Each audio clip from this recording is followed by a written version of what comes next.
екінші өмір үйірмесінде жарамсыз заттардан бұйымдар жасау арқылы екінші өмір сыйлаймыз.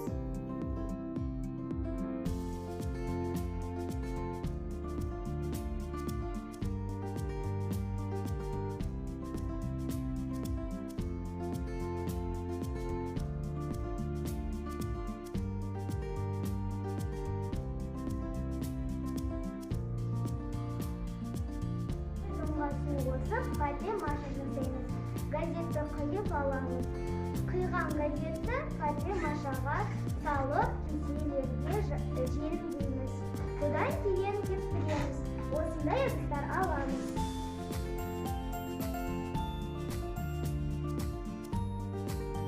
Менде мындай ой салып шықты. Мен тележан бутылканың ортасынан кесіп алдым. Түрлі түсті скотчтарды жабыстырдым. Моншақтардың безелері пәтемет жабыстырдым. Менде мындай ой салып шықты.